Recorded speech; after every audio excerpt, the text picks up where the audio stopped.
अस्सलामुअलैकुम जी तमाम दोस्तों, तमाम मेरे सोने सोने वीरान जी।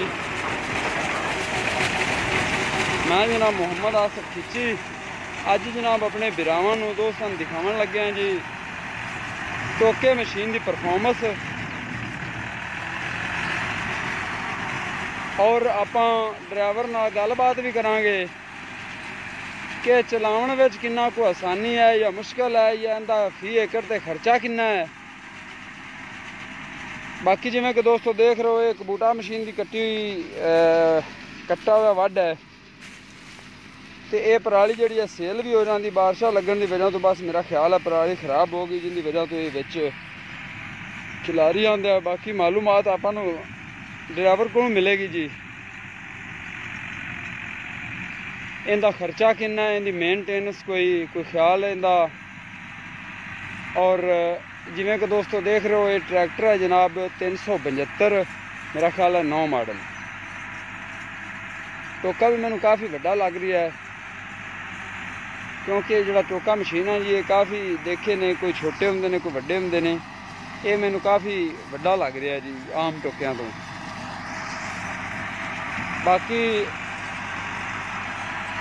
मालूमात आप ड्राइवर को हासिल करांगे जी।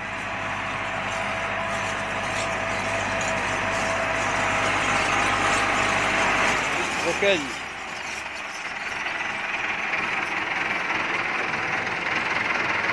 अस्सलामुअलैकुम जी।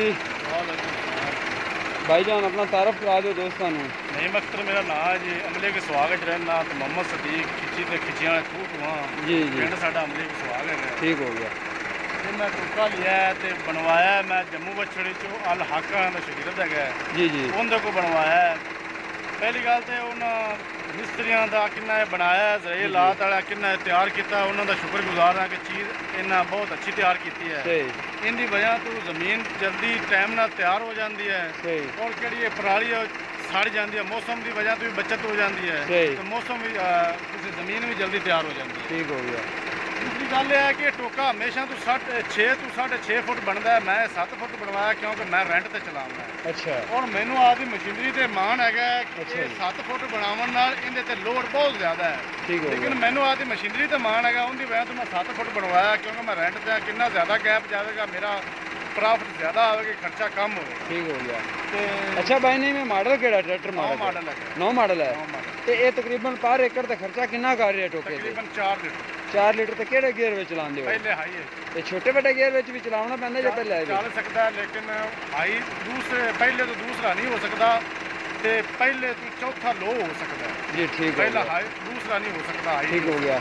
और इनका मकसद की होंदा टोके का भी? हुण पराली खिलार रही है, विच बूटे जड़े आए हो तो उवें खड़े ने, ये उवें खड़े ने। इन्हां दी केड़ा बूटा चेक करोगे ना जी जी उन्हां दा पानी खत्म हो गया, पानी विच बिल्कुल पानी अंदर नहीं हैगा। ठीक हो ये गया। यानी जदों भी अग लावोगे ना इनका ये टोका हमेशा जो भी केड़ा भी फेरदा है ना टोका ना टोका है कुतरदा नहीं हुंदा। ठीक हो गया। इहनूं जदों वजदा है उनका पानी केड़ा रस जो निकल जाता है तो पराली बूटे हर दे उत्ते आ जाती है। ठीक हो गया। एक चुंड तुसीं पानी उन्होंने अग लावोगे तो सारे किले च अग लग जाती। ठीक हो गया। और कोई किधरे कोई बुद्धा नहीं रहेगा, किधरे कोई पराली इकट्ठी पई, कोई किधरे इस गल की टेंशन नहीं क्योंकि इन्हें डिस्कां तरह हेली उत्ते कर देनी। ठीक हो गया। हुण देखो ना कबूटा की कट्टी पई है, ये कबूटा के कटाने का मकसद इस वास्ते होंदा है कि पराली सेल हो जाती है। जी जी। लेकिन बारिशों की वजह तो ये पराली सेल नहीं हो सकी। जी जी। ये हुण खराब होई पई थल्ले किन्नी वजह देखो ये चल रहा टोका वरना टोका कबूटा तो बहुत मुश्किल चलता, मेरे हिसाब से तो नहीं चल सकता। ठीक हो गया। क्योंकि पराली भुत्ती हुई पई उनकी वजह तो देखो ना आ पराली बिल्कुल सारा गुद्दा बना पिया। हाँ जी पराली नहीं हैगी, देखो हाँ जी बिल्कुल पराली नहीं हैगी, पराली हुंदी इस तरह। जी जी। लेकिन ये पराली नहीं हैगी, इन्हें सारी चूड़ा चूड़ा कर दी। ठीक हो गया। इन्हें तकरीबन हारवेस्टर की वजह तो बहुत अजय इनकी जो भुत्ती हुई ना उन्हें आसानी हो जी। ठीक हो गया। अच्छा तो इहदे सन पिछे चलते दसो खां भी इहदा कोई ख्याल रखना पैंदा है टोके का भी इनू चलांदे होया?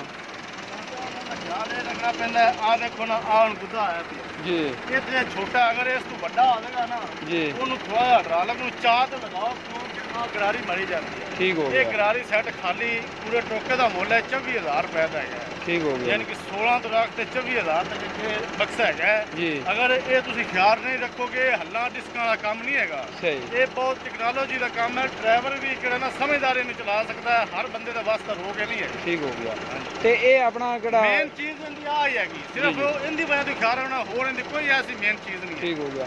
ਅੱਛਾ ਇਹਦੇ ਟੋਕੇ ਕਿੰਨੀ ਕੁ ਦੇਰ ਬਾਅਦ ਬਦਲਨੇ ਪੈਂਦੇ ਜਿਹੜੇ ਥੱਲੇ ਚੱਲ ਰਿਹਾ ਹੈ? ਟੋਕੇ ਆ ਤਕਰੀਬਨ ਦਿਹਾੜੀ ਕੱਢ ਜਾਂਦੇ ਨੇ, ਕਿਉਂਕਿ ਟੋਕੇ ਅਗਰ ਲਾਉਣ ਦਾ ਮਕਸਦ ਇਹ ਹੁੰਦਾ ਜੋ ਕੁਤਰੇ ਕੁਤਰਾ ਇਹਦਾ ਸਿਸਟਮ ਨਹੀਂ ਹੁੰਦਾ। ਠੀਕ ਹੋ ਗਿਆ। ਇਹ ਸਿਰਫ ਇਹ ਮੈਂ ਅੱਗੇ ਵੀ ਕਹਿ ਚੁੱਕਾ ਕਿ ਇਹ ਸਿਰਫ ਹੁੰਦਾ ਹੈ ਤੇ ਪਰਾਲੀ ਦਾ ਰਸ ਖਤਮ, ਪਰਾਲੀ ਦਾ ਪਾਣੀ ਖਤਮ ਕਰ ਠੀਕ ਹੋ ਗਿਆ। ਉਹਦੀ ਵਜ੍ਹਾ ਤੇ ਆ ਕਿ ਦਿਹਾੜੀ ਦਾ 5 ਕਿੱਲੇ ਲੱਭਣ 10 ਲੱਭਣ, ਉਹ ਕੱਟ ਤੇ ਸ਼ਾਮ ਨੂੰ ਜਦੋਂ ਵੀ ਜਾਣਾ ਇਹਨੂੰ ਰਗੜ ਤੇ ਠਾਲ ਦੇ। ਅੱਛਾ ਇਹਦੇ ਵਿੱਚ CL ਕਿੰਨਾ ਪੈਂਦਾ ਹੈ ਕੁੱਪੇ ਵਿੱਚ? ਤਕਰੀਬਨ 2 ਲੀਟਰ 2 ਕਿਲੋ ਅਸਲ ਕਿਹੜੀ ਚੰਗੀ ਵਲੈਤੀ ਗਰੀਸ ਪਾਈ ਹੈ ਤੇ 4 ਲੀਟਰ ਤੇਲ ਪਾਇਆ। ਠੀਕ ਹੋ ਗਿਆ। ਤੇ ਇਹ ਕਿੰਨੀ ਦੇਰ ਬਾਅਦ ਚੇਂਜ ਕਰਦੇ ਹੋ? ਇਹ ਸੀਜ਼ਨ ਦੇ ਸੀਜ਼ਨ।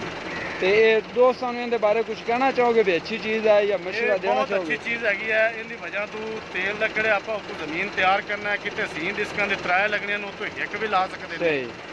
ਔਰ ਦੂਸਰੀ ਗੱਲ ਇਹ ਹੈ ਕਿ ਪਰਾਲੀ ਕਿੱਥੇ ਅੱਗੇ ਤੁਸੀਂ 20 ਦਿਨਾਂ ਬਾਅਦ ਸਾੜਦੇ ਨੇ, ਇਹ ਇੱਕ ਦਿਨ ਹਾਰਵੈਸਟਰ ਵੱਡੇ ਤਾਂ ਕੋਈ ਦੂਸਰੇ ਦਿਨ ਟੋਕਾ ਮਰਾ ਤੇ ਤੀਸਰੇ ਦਿਨ ਤੁਸੀਂ ਅੱਗ ਲਾ ਸਕਦੇ ਨੇ। ਇਹਦਾ ਬਹੁਤ ਫਾਇਦਾ ਹੈਗਾ। ਜ਼ਮੀਨ ਦੀ ਅੱਜ ਕੱਲ੍ਹ ਮਹਿੰਗਾਈਆਂ, ਤੇਲ ਕਿਵੇਂ ਮਹਿੰਗਾ ਹੈਗਾ, ਉਹਦੀ ਵੀ ਬੱਚਤ ਹੈਗੀ ਹੈ।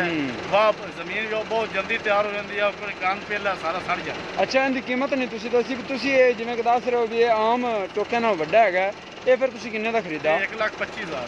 1,25,000 ਦਾ। ਤੇ ਆਮ ਰੂਟੀਨ ਵਾਈਜ਼ ਇਹਨਾਂ ਦਾ ਰੇਟ ਕੀ ਹੈ ਛੋਟਿਆਂ ਵਿੱਚ? ਰੂਟੀਨ ਵਾਈਜ਼ 1,15,000 ਤੋਂ ਰੱਖ ਤੇ 1,35,000 ਤੱਕ ਹੈਗਾ। ਅਗਰ ਅੱਛੀ ਕੰਪਨੀ ਨਾਲ ਲਓਗੇ ਤਾਂ ਅੱਛਾ ਰੇਟ ਹੋਵੇਗਾ। ਅਗਰ ਨਾ ਬਣਾਈ ਹਰ ਕੋਈ ਬੈਠਾ, ਹਰ ਦੇ ਜੋ ਵੀ ਚੀਜ਼ ਤਿਆਰ ਹੁੰਦੀ ਹੈ ਨਾ, ਕੋਈ ਸਾਲ ਅੱਧਾ ਹੀ ਉਹ ਅਜਾਬ ਟੈਕਨੋਲੋਜੀ ਇਹ ਬਣਾਉਂਦਾ, ਉਹ ਸਾਲ ਹੀ ਉਹਦੀ ਦੁਕਾਨ ਤੇ, ਉਸ ਤੋਂ ਬਾਅਦ ਇਹ ਹਰ ਜਗ੍ਹਾ ਤੇ ਇਹਦਾ ਜਿਹੜਾ ਤਸਵੀਰਾਂ ਲੈ ਸਕਦੇ ਹਰ ਕੋਈ ਤਿਆਰ ਕੀਤੀ ਬੈਠਾ ਹਰ ਕੋਈ ਤਿਆਰ। ਲੇਕਿਨ ਅਸਲ ਚੀਜ਼ ਉਹ ਜਿਹੜਾ ਪਹਿਲੇ ਇਹਨੂੰ ਆਜ਼ਾਦ ਕਰਦਾ ਅਸਲ ਪਹਿਲਾਂ ਉਹ ਹੈ ਨਾਲ ਹੱਕ ਵਾਲਿਆ ਦੀਪਾਲਪੁਰ। ਜੀ ਠੀਕ। ਦੀਪਾਲਪੁਰ। ठीक हो गया। चलो भाई नीम चलाओ, बड़ी मेहरबानी, बड़ी अच्छी मालूमात तुसी दी जी। दोस्तों भाई नीम ने बहुत अच्छी मालूमात दी जी आपां नूं। हुण भाई नीम इहनूं चलांदे ने, आपां थोड़ा जिहा इहदा डैमो तुहानूं दिंदे हां।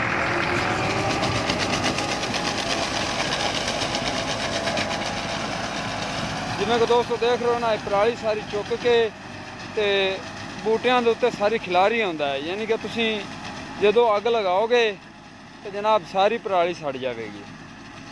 इस वीडियो नाल जनाब मैनू दो इजाज़त, इंशाअल्लाह जी अगली वीडियो नाल फिर मिलांगे। अगर वीडियो पसंद आई हो तो लाइक तो शेयर करना, तो एक सोहना जिहा कमेंट्स जनाब अपने भाई वास्ते छड्ड के जाना। पाकिस्तान जिंदाबाद, पाक फौज जिंदाबाद।